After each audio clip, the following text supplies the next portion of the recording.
get this started, I picked up some 8/4 cherry from my friends at KenCraft to make these legs, and here I'm just milling it up to size.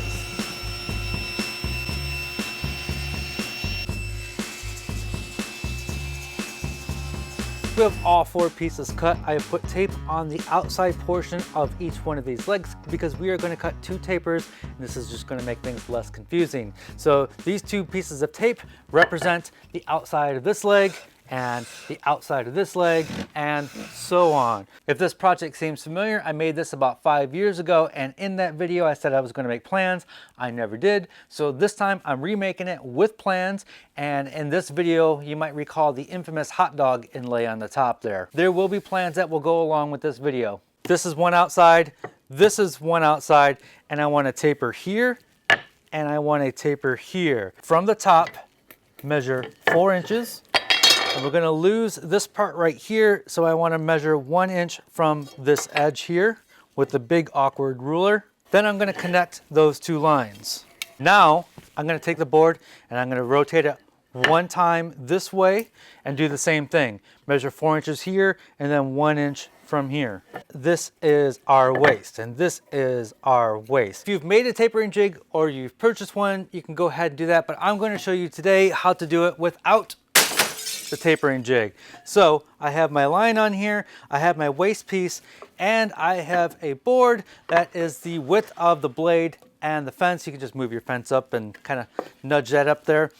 And I'm going to use some double-sided tape and stick this to the board. You can just line that up with your line. So now I'm going to take this and run this assembly through the table saw. You do have to have your blade up pretty high, so if you don't feel comfortable doing this, you can do it at the bandsaw. And I'm also going to hold this down with this yellow thing.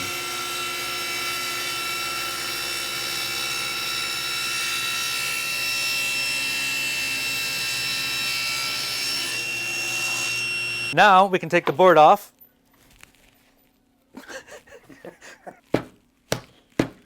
Holy. Rotate it 90 degrees and cut the second taper. And I'll do this with all 4 legs.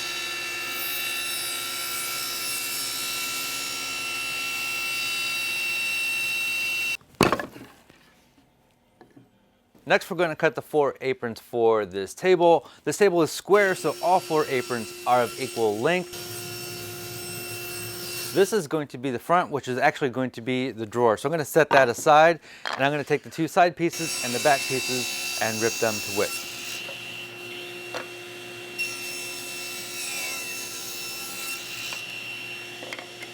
This is the board that I want to use for the front. So I'm going to cut the top rail, move my fence out, cut the drawer face, move the fence back in, and then cut the bottom rail. And it's going to look like it all came out of one board, because it did.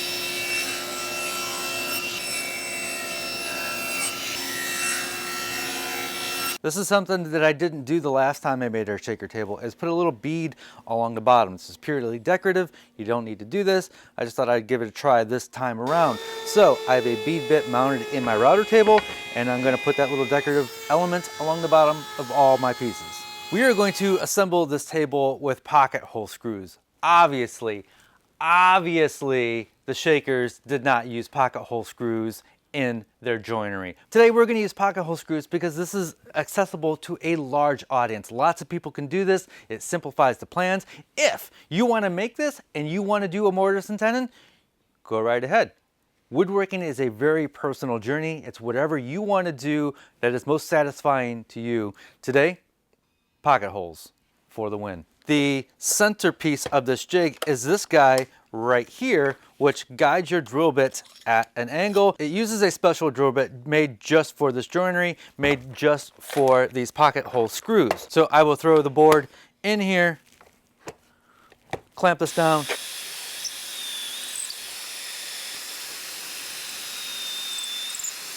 I'll drill 2 holes on one side, flip the board over, and drill another 2 pocket holes.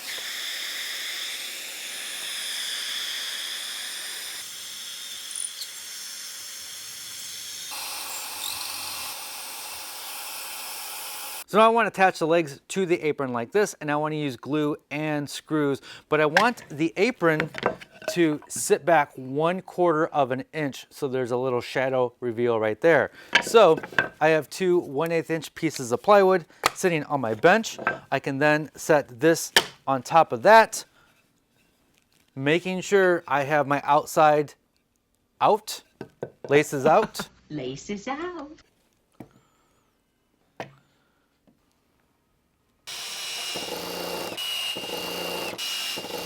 So this is exciting. We got the two side assemblies assembled, and now we're just going to pocket hole on the back. The great thing about the pocket hole screws is as soon as I get them in there, I can take the clamps off. Now we're going to glue and screw the rails for the front, and I need to use my drawer face as the guide so I know how far to space them apart.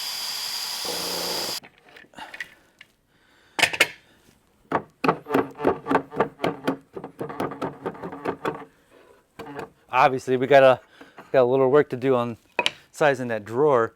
But look at that! We're back at the table saw, and it's time to make the drawer. I'm gonna make the drawer before making the rails to help explain why I'm making the rails the way they are. As you recall, we already have the front piece of our drawer, so now I'm going to rip the side pieces and the back.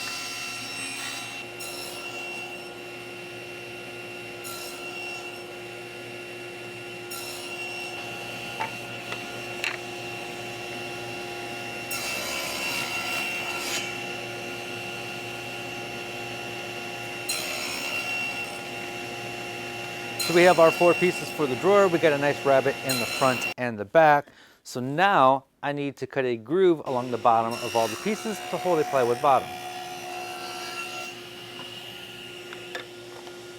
Of course, the shakers would not put a colored piece of acrylic in the bottom of the drawer. Of course. But today, I'm not a shaker, and I'm going to use this teal acrylic. You will likely want to use plywood. Cut to fit, you're good to go. Now we're just gluing up the drawer. So we're going to let that sit and dry for a little bit. In the meantime, we're going to head on over to the lathe and turn a knob.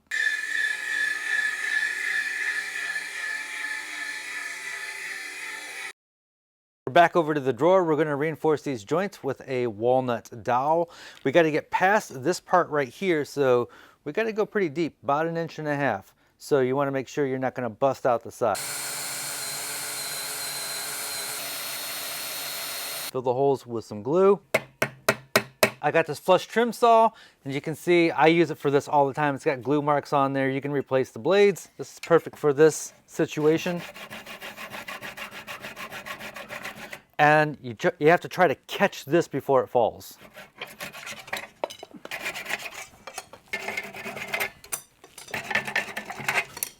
Damn!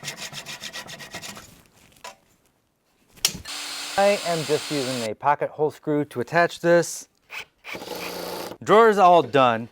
I need to make the rails that the drawer is going to ride on, so I have to build out the sides. I also want to make sure the drawer doesn't rack left or right, so I need guides on the side, and then I don't want the drawer going up and down, so I need not only guides on the bottom, but guides on the top.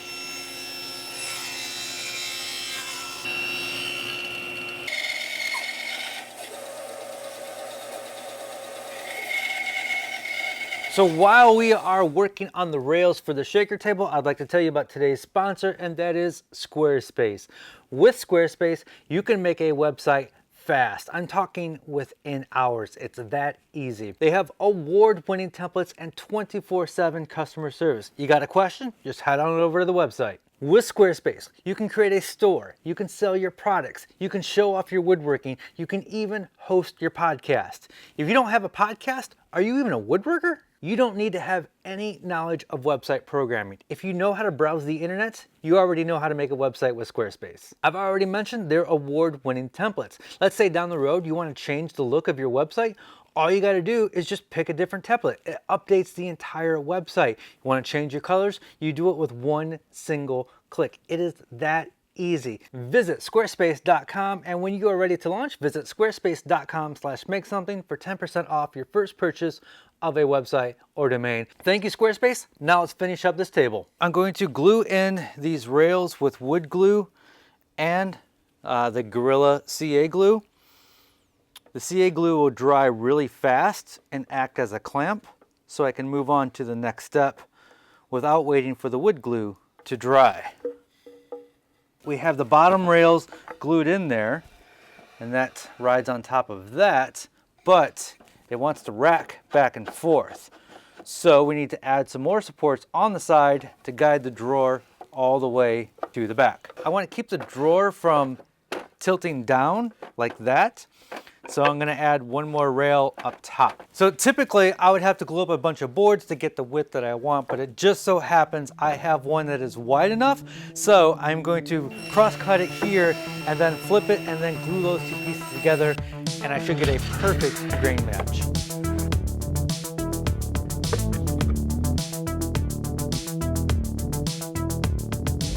The top is made out of solid cherry, which is going to expand and contract over the seasons. If I just screw it onto the base, it will eventually split. Check this out. I'm going to use these desktop fasteners that will allow some pivot and movement throughout the seasons. I'm going to use 2 on this side and 2 on this side, and I want them flush with the surface, so I'm going to use a Forstner bit to create that mortise.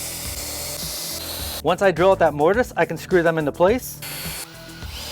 As you can see, they can move back and forth to allow for that wood movement. So we'll take out the drawer, flip it upside down, align it with the top, and screw it down. And we're all done. Subscribe for more tips and projects. I've got an entire video on my shellacking technique. Be safe, have fun, stay passionate, and make something.